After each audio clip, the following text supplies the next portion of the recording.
আচ্ছা ঠাকুমা, তুমি রোজ 5 মিনিট হলেও মোড়ের মাথায় যে প্রতীক্ষালয় আছে ওখানে কেন বসে থাকো? মিনি জিজ্ঞেস করলো।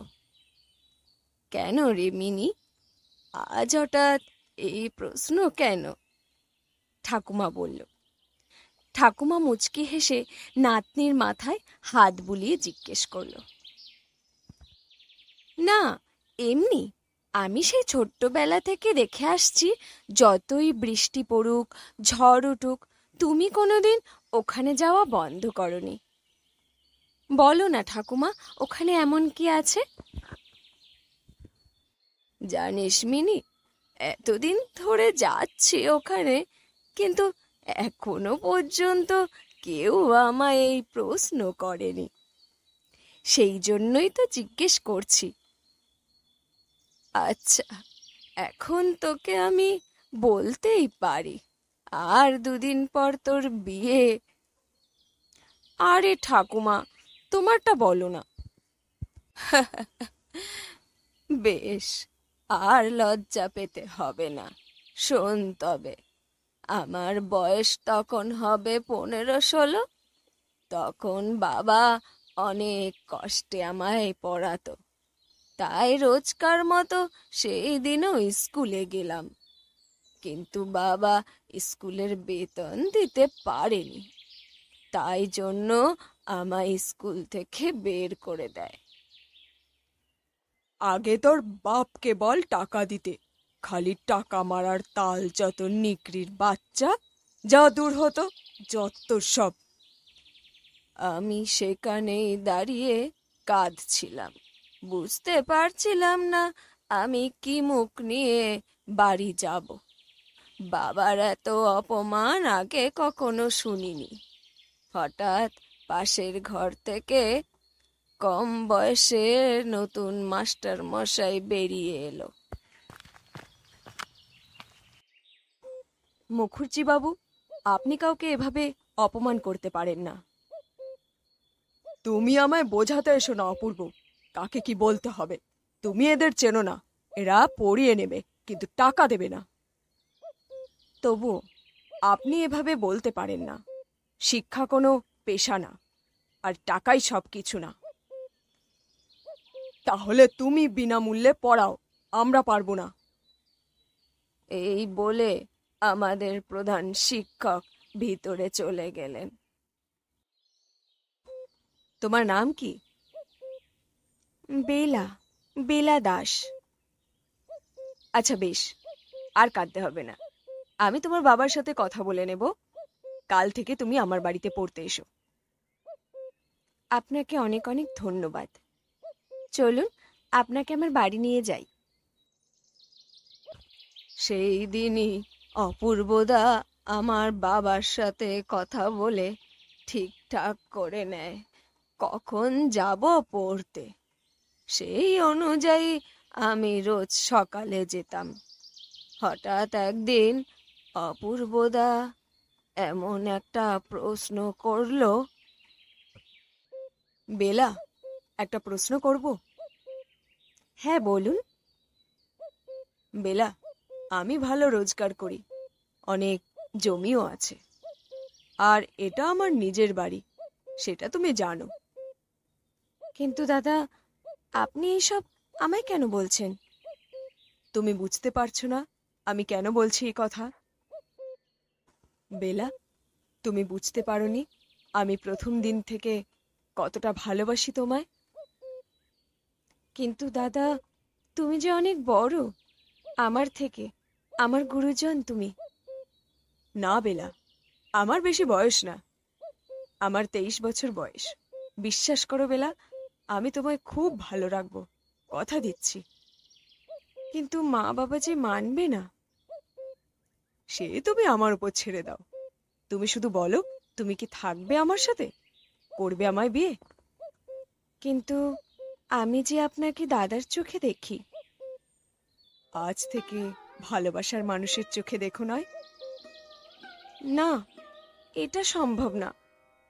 আজ আমি আসি দাদা, অনেক দেরি হয়ে গেল।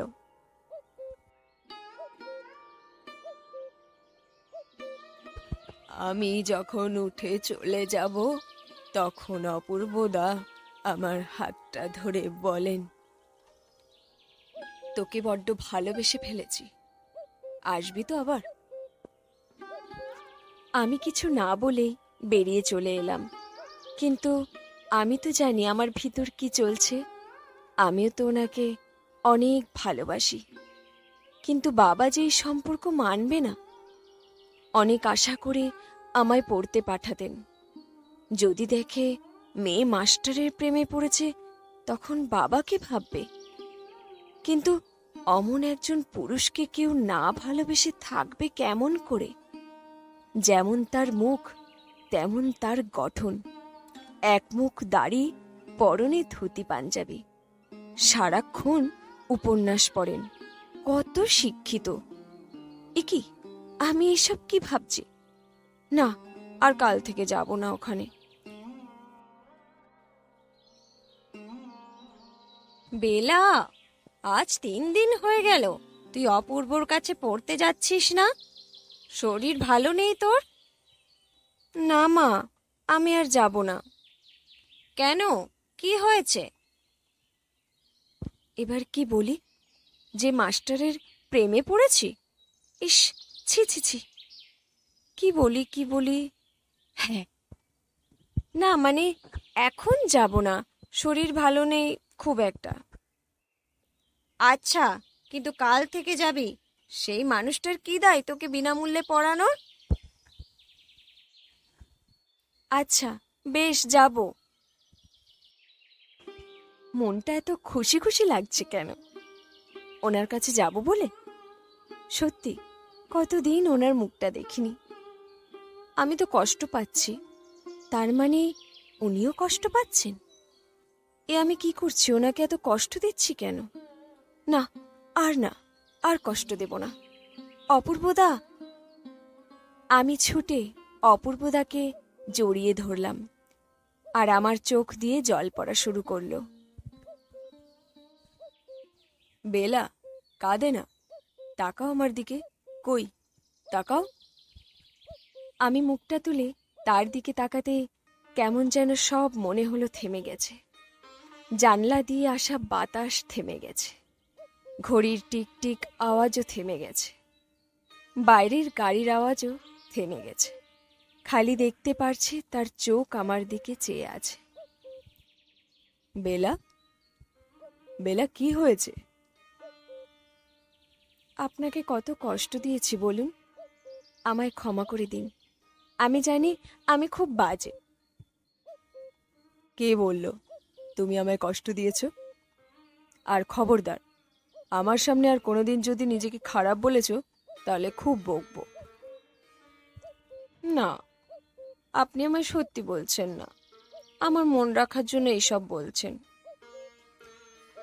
বেলা, তুমি জানো অপেক্ষায় থাকার আনন্দটা কি?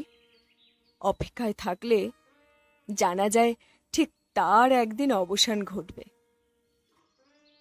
যার বা যেটার অপেক্ষায় আমরা থাকি, সেটা ঠিক কোনো না কোনো একদিন পাওয়াই যায়। তাই আমি কষ্টে না, আনন্দে ছিলাম যে তুমি আসবে। আর দেখো, তুমি আমার সামনে। এই রকম মানুষকে কি করে না ভালোবেসে থাকি? আপনাকে অনেক ভালোবাসি অপূর্বদা। আমি জানি। সেই দিন তোর চোখে দেখতে পেয়েছিলাম। আমিও তোকে বড্ড ভালোবাসি। আমায় ছেড়ে যাবে না তো অপূর্বদা? আমি আবার কোথায় যাব? আর এবার দাদা বলাটা বন্ধ কর। এইভাবে আমাদের প্রেম শুরু হলো। রোজ দেখা হতো। কোনো কোনো দিন আমি ওনার বাড়িতে রান্না করতাম, কারণ ওনার বাড়িতে উনি একা থাকতেন। একদিন আমার পড়তে ভালো লাগছিল না বলে ওনার বুকে মাথা রেখে মনের সুখে গল্প করছিলাম। উনি আমার মাথায় হাত বুলিয়ে দিচ্ছিলেন। সেই সুখ আর বেশিক্ষণ থাকলো না। বেলা, দেখ, আজ তোর মাস্টারের জন্য। বাবা হঠাৎ ঘরে ঢুকে দাঁড়িয়ে পড়ল। বাবার হাতে থাকা মিষ্টির হাঁড়িটা পড়ে ভেঙে গেল।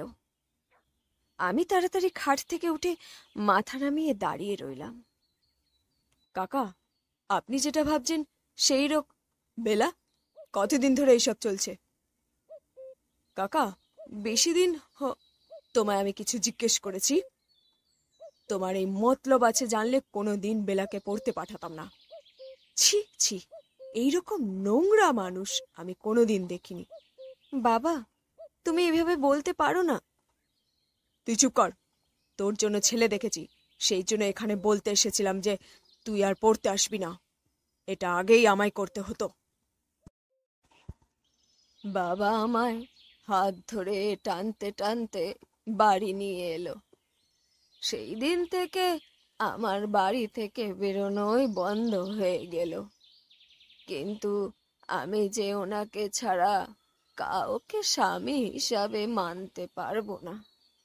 মনে মনে আমি ওনাকে অনেক দিন আগেই বিয়ে করে নিয়েছি। আমার বান্ধবী কোনো রকমে আমার চিঠি ওনাকে আর ওনার চিঠি আমাকে এনে দিত। এভাবে আমরা ঠিক করি আমরা পালিয়ে বিয়ে করব। রাতে আমি আমার একটা লাল শাড়ি পরে কয়েকটা সোনার গহনা পরে কোনোভাবে বাড়ি থেকে পালিয়ে ওই প্রতীক্ষালয়ে ওনার জন্য অপেক্ষা করতে থাকি। ঘন্টার পর ঘন্টা আমি অপেক্ষা করতে থাকি, কিন্তু উনি আসেন না। ভোরের দিকে দেখি বাবা আমার নাম ডাকতে ডাকতে আমার কাছে আসে। মা, বাড়ি চল। ওই ছেলে এলো কি? ও তোকে ভালোবাসে না, ভালোবাসলে ও চলে আসতো। বাড়ি ফিরে চল মা।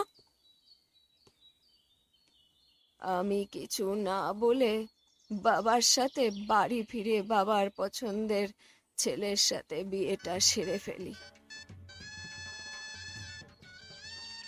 ঠাকুমা, তারপর তুমি জানতে চাওনি সেই দিন উনি আসেননি কেন? না রে, তারপর আমি ওই অবস্থায় ছিলাম না যে ওনার খবর নেব মা। ঠাকুমা, আর কোনোদিন তাকে দেখতে পাওনি? না, আর কোনোদিন দেখা হয়নি। বেশ, অনেক গল্প শুনেছ, এবার আমি বেরোবো। যাও, নিজের কাজে যাও। আচ্ছা, সাবধানে যেও ঠাকুমা। আজও আমি তোমার অপেক্ষায় বসে আছি অপূর্বদা। হ্যাঁ, জানি এই জনমে আর দেখা হবে না। বিয়ের পর আমার স্বামীর সাথে আমার বাবার কথা শুনে ফেলেছিলাম যে ওরা তোমায় মেরে দিয়েছে। ওরা কোনোভাবে জানতে পেরেছিল তুমি আর আমি সেই দিন পালিয়ে বিয়ে করব। তাই সেই দিন দুপুরে তোমার বাড়িতে ঢুকে তোমায় খুন করেছিল আমার বর্তমান স্বামী। থানা পুলিশ হয়নি, কারণ আমার স্বামী তখন থানার বড়বাবু ছিল। ওটা শুনে আমার মনের ওখানেই মৃত্যু হয়েছিল।